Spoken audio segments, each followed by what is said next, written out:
Today I will show you a sci-fi thriller film from 2016 titled Domain. Spoilers ahead. Various reports bring devastating news to the world. A powerful new strain of influenza is slowly wiping out humanity, spreading beyond doctors' abilities to contain it. This could be a civilization-ending event, so the World Health Organization begins the construction of 500,000 underground bunkers. To decide who gets to stay in them, a lottery is organized, and the winners get to survive. 6 years later, these winners are still living in these underground self-sustaining bunkers. There is one person per bunker, and their only method of communication is a computer that allows them to video chat in groups of up to 7 people. Their food is provided in the form of a shake powder full of nutrients. An artificial day and night cycle keeps their sleeping patterns normal, and a rowing machine serves as both a method to exercise and a way to provide energy to the bunker. Today, a group of 7 refugees that has been keeping each other company for the last few years is having a disagreement. Orlando has confessed to having been a serial killer before the pandemic, and the others are disgusted by him, admitting that he's never quite fit in.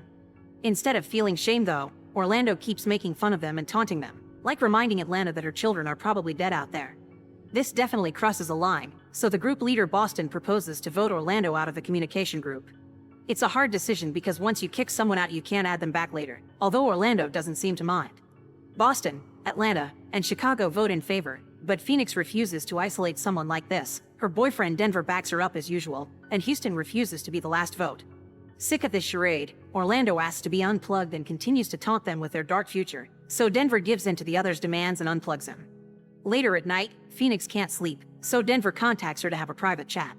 She admits she doesn't feel comfortable judging others for their mistakes, so Denver reminds her that Orlando is still alright in his Florida bunker, he just can't talk to them. Both of them go back to bed after saying I love you and putting their hands together on the screen. 8 months later, Phoenix keeps having trouble sleeping because she dreams about her mother, and Houston's sleep cycle is messed up because his system is malfunctioning. Everyone is in a bad mood this morning, so some arguments erupt, but Atlanta ignores them in favor of praying, which for once Phoenix decides to join. Then they proceed to read the daily stats. After checking on their own vitals, they look at the bunker's numbers, which from the original 500,000 has gone down to less than 490,000, losing around 6 per day. Chicago thinks keeping track of these numbers on the screen is pointless, and when another argument begins, he interrupts it by playing the bunker's instructional video. The person teaching them how to use the bunker is Nadine, the original designer, but nobody is paying attention to her today because they've already watched this video 1,000 times. That night, Phoenix and Denver appear on each other's screens next to the beds and practice using their real names instead of their location before going to sleep. The next morning, everyone's stats screens begin malfunctioning before they completely shut down.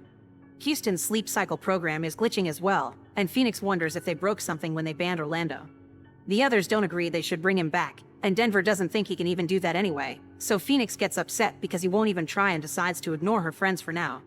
Worried, Denver contacts her privately and reminds her that he only wants to help, so Phoenix finally opens up and tells him her story. Her mother died way before the pandemic arrived, and Phoenix was in prison when she won the lottery. She never met her dad because he died when she was young, so her mother raised her alone. But that also meant Phoenix didn't see her much because she had to work. As a lonely teenager, Phoenix started to hang out with a bad crowd and got into illegal substances, which made her lie and steal a lot. She ran away when she was 17 and returned after outing, but she never stopped.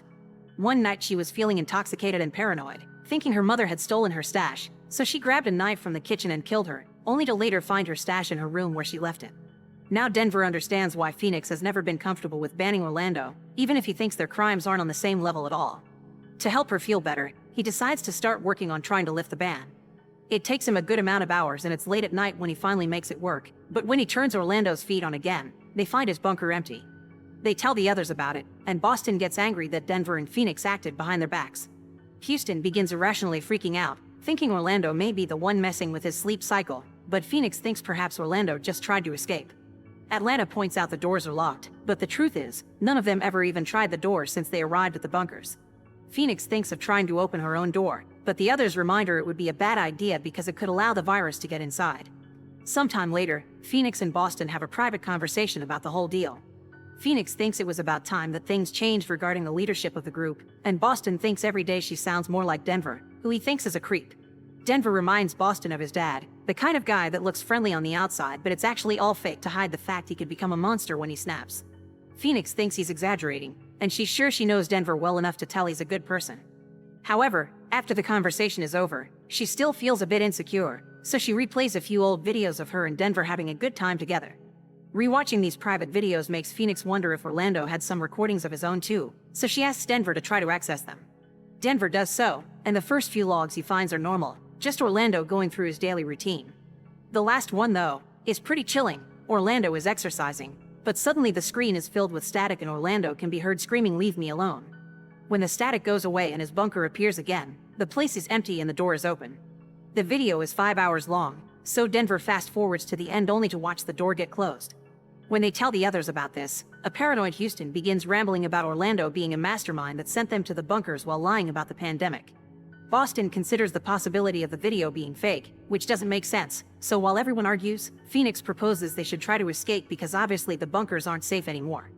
As always, Boston wants them to vote on it, but Houston isn't sane, so Atlanta thinks this isn't the time to make any decisions.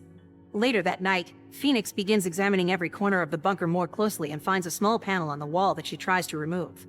Her work is suddenly interrupted by the computer showing everyone that Houston is hitting his head against the wall over and over, and then he starts laughing maniacally as he spreads the blood around with his hand. When he finally loses his mind in the middle of the room, someone enters the bunker right before the screen is filled with static, only for a few seconds later for the feed to return to normal and show this bunker is now also empty. Phoenix runs to the door to see if there's anyone outside but finds nothing, and Boston is forced to admit they aren't safe anymore. After sharing her worries with Denver, Phoenix goes to sleep only to hear someone enter her bunker. Thankfully, it all turns out to be a dream, and when she wakes up, she finds a rat on her bed. Apparently, the little guy got inside by pushing the panel she had loosened up yesterday, so Phoenix decides to check it out. The panel itself says emergency vent, and when she puts her hand inside the hole, she finds nothing. The others check their walls and find the same panel with the same nothingness behind it, which doesn't make sense because they're supposed to be underground. Yet again, another argument begins. Phoenix takes over the leadership of the group and asks Denver to use the computer to see if he can contact other survivors while the rest of them begin examining the bunker more closely to see if they can find any possible exit points. Chicago, however, thinks they should do nothing and wait it out, so he doesn't join the search. Nobody can find any clues, so Atlanta decides to take the risk and break the pipe that provides the shake powder to see where it leads. Just like it happened with the panel though, she finds absolutely nothing behind the hole on the wall, just a huge empty space. At that moment, her screen begins filling with static as someone enters her bunker, and the same thing happens. After a few seconds, the screen returns to normal and Atlanta is gone. Not being able to take this anymore, Chicago takes his blanket away, revealing all the shake powder he's been hiding in order to starve himself. Then he hangs the blanket on a pipe and uses it to end things for himself, leaving only Phoenix, Denver, and Boston left. After taking a moment to put themselves together, Denver shares what he's found while looking around in the system. He's managed to access other people's logs outside their group, although it's just video with no audio. Most of them seem to be fine, but there is also a lot of death from people who, like Chicago, couldn't take the confinement anymore. The most shocking news, however, is the fact Denver only could find 1,000 feeds, not 500,000, which means there are only 1,000 bunkers and they've been lied to. Phoenix decides she wants to get out of there on her own terms instead of being abducted, and she has an idea. They can use the broken panels to cut the door wires, even if this could possibly leave them without food and oxygen. After she and Denver agree on a place to meet if they manage to get out, Boston asks for one last vote for the sake of tradition. Now they're ready, the three of them cut the wires, simultaneously activating an alarm but also getting to open the doors. The stairs outside take you nowhere, and for a moment they think they're trapped until they realize the wall with the stairs is also a door. When they open it, they come out into the same corridor, because they'd been inside the same building all along. After Phoenix and Denver kiss for the first time, the trio starts investigating the place, discovering each door takes them to the different bunkers, which have always been next to each other. Eventually, they find a door that takes them to the roof of the building, and there they discover they're in a city that is functioning normally as if a pandemic had never happened. There are also 2 guards blocking the only exit, so Boston distracts them to give his friends a chance to escape. Phoenix wants answers though, so she and Denver enter a different part of the building filled with offices. When they find one that has a bunch of paperwork in it, Phoenix begins looking through it, and Denver finds a board with their group's pictures, showing them as convicts. That's how they're suddenly found by Nadine, who points a gun at them to keep them under control because she knows Denver is extremely dangerous. Phoenix demands an explanation, so Nadine admits this is an experiment and they're still in prison. The pandemic had been a lie. The news coverage they saw on TV was paid actors, and they moved the prisoners from their jails to the bunkers by slipping sedatives into their food. The reason why they've been removing the people from their bunkers is that they're shutting down the experiment, a consequence of the video showing the group banning Orlando getting leaked on the internet and reaching the national news. People were furious that these prisoners have been treated so nicely and with so much freedom, so the government heard their pleas and now soon everyone will be sent back to regular prison. Denver begins insulting Nadine for her lies, and Nadine in turn calls him her one mistake. Each prisoner was chosen according to an evaluation program that indicated it would be unlikely for them to reveal their stories, so Nadine could study how each of them created new identities to fit into the assigned group. Phoenix wants to know what her friends really are, so Nadine begins explaining. Orlando was a career criminal, in and out of prison all his life, and he had already confessed his murders. Houston was in a gang and responsible for 20 murders. Atlanta suffered postpartum depression and she drowned her daughters. Chicago was an addict and a street worker. He murdered many of his clients to rob them. Boston robbed a bank with his 2 brothers, then murdered both to keep all the cash for himself. Lastly, Denver stalked and killed 11 women that he met on dating websites. Phoenix is disgusted by all this, but Nadine insists she did a good thing by giving them a better life than prison and a chance to put their pasts behind them, creating something new. Suddenly, more guards arrive and tase them both, so Phoenix wakes up later in her bunker. A mysterious man approaches her while she's in bed, but then Phoenix wakes up, realizing she was dreaming. Now she and Denver find themselves handcuffed to a couple of chairs, so they begin discussing what happened. Phoenix can't believe she trusted Denver, but he assures her he does love her, the same way he loved the women he killed. He's been suspicious of the experiment since she confessed her crime. Together with Orland's confession and his own history, it hadn't been hard for Denver to put 2 and 2 together. He didn't say anything because he found it fun and fascinating to watch it all play out, so Phoenix calls him a sociopath, which Denver agrees with. Afterward, the guards take them back to the corridor, where the rest of his group is also waiting in front of their respective bunkers.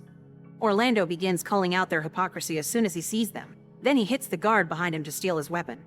Unfortunately, this only causes the other guards to shoot in defense and kill him. Then, the remaining 5 from the original group are sent back to their bunkers, where they'll have to wait until arrangements are made to be sent back to their respective prisons. Chicago's body is taken away and all his stuff is trashed, but Phoenix finds 2 things in her room: the picture of her mother and the body of the dead rat. Make sure to subscribe and turn on notifications so you can watch more videos like this. Thanks for watching.